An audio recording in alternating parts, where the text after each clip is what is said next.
Well, this country is so quick to label conservatives as domestic terrorists, but does everything in its power to avoid labeling actual domestic terrorists the same. Antifa, the left needs to say the word. It is an unhinged, self-proclaimed Marxist militant group with attacks on the rise nationwide. Yet another one last night in Georgia. Antifa carried out a brutal attack in Atlanta on the construction site of a future police training facility, something that they've dubbed Cop City. A large mob of masked extremists ambushed police officers, throwing explosive fireworks, Molotov cocktails, and rocks at them. They then firebombed the construction equipment, a felony, setting massive fires to the area that they want to occupy. And the left can no longer dismiss these as random attacks by unorganized criminals. This was a carefully plotted out ambush, weeks in the making, by an organized terror group. How do we know that? Well, because the 23 arrested, only 2 of them are from the state of Georgia. The other suspects reside in states like Arizona, Massachusetts, New York, Wisconsin, Antifa strongholds, and 2 not even from this country. One's from France and the other from Canada. These people are clearly gathering from across the country for one specific purpose, and that is to rain terror on our cities and on our police. And yet the White House has not made a single comment on the attack. Karine Jean-Pierre claims she didn't even know about it. Is the White House tracking this, and how worried is the White House about this? No, we have not been. I've not heard any discussions about this protest over the weekend, so we'd have to go back to the team and see where we are, where we're standing, and a response on that. Just this is the first time I'm hearing about this protest over the weekend.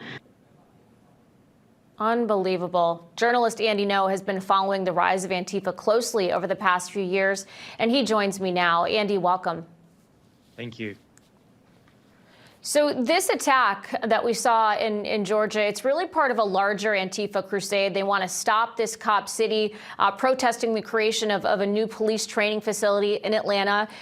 For months, Antifa terrorists have been occupying this forest space, trying to block the construction. Back in January, they rioted in Atlanta, didn't hide their plans to start an uprising over this. And yet Antifa is not recognized as a domestic terror group. Georgia Congresswoman Marjorie Taylor Greene is pushing for that. Why do you think that is? Well, this has sort of been the MO of the mainstream left for years, and they're aided by liberal media establishments as well as liberal institutions that tell us that the only threat of extremism in the United States comes from the right. It's a political reason, and it's unfortunate because this movement has actually claimed lives. And I've been reporting particularly on what's been happening in Atlanta for months now, because the attack that happened on Sunday evening was not the first. You had me back on in January when there was a deadly shooting, and it was part of this movement as well.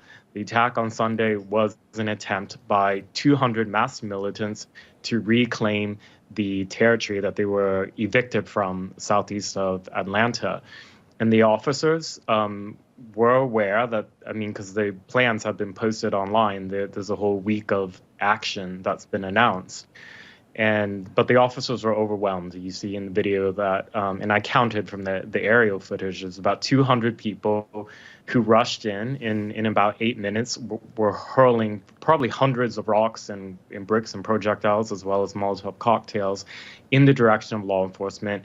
And whilst some of their comrades were setting the construction equipment on fire. So with the 23 that have been charged with domestic terrorism, and as you pointed out, almost all of them come from outside the state of Georgia, with 2 of them being international. So this does escalate, actually, what's been going on. This brings the total to 42 or 43, I believe, who have been charged with domestic terrorism since December. And so often in these protests, we do see people coming from all over the place, not necessarily the city in which these riots, if you will, are taking place. And Andy, you wrote about one of the people that was arrested in this attack. His name is Thomas Webb Jurgens. He happens to be a lawyer at the Southern Poverty Law Center. Of course, we know the SPLC for being a left-wing nonprofit. It flags groups for being domestic terrorists. So the SPLC itself now involved in domestic terror, also a group known to have a partnership with the FBI. Andy, I know that you reached out to the SPLC about this man. Did you get a response from them? I didn't, unsurprisingly, although they did release their own statement. in conjunction with another far-left activist group, essentially expressing support for this comrade, their staffer attorney. And let's not get lost on the irony here. The SPLC for years has literally put targets on the backs of many just regular mainstream conservative Americans who are the target of their hate map watch or their hate watch blog, myself included being on there. They've accused all these people on the right, conservative mainstream right, of being extremists. And now they have one of their own staff attorneys being charged with domestic terrorism. And they're hoping that we don't notice that.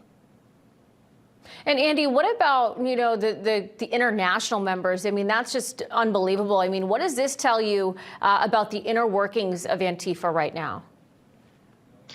Well, it's no surprise that there's an international element. This ideology of abolishing police is international. It's tied very closely to older philosophies around anarchist communism. And my concern with this autonomous zone occupation that existed in this area near Atlanta is that it was going on since 2021. And, my one fault that I can see right now for the authorities in Georgia is that for many, many months, they turned a blind eye. And all throughout 2021, most of 2022, the networks and the propaganda and the messaging and the money was allowed to be built around this whole myth of we have to occupy this space to prevent the construction of this police facility by any means necessary. This is how we're going to do it. And they have now had the time to develop all of that. In my reporting, you'll see that immediately as the arrests were happening in real time, all these accounts, like the Atlanta chapter of Antifa, immediately put out the links for how people can start donating money to the legal funds. So they have a whole apparatus that is very organized, very sophisticated, that most people, even conservatives, just don't realize.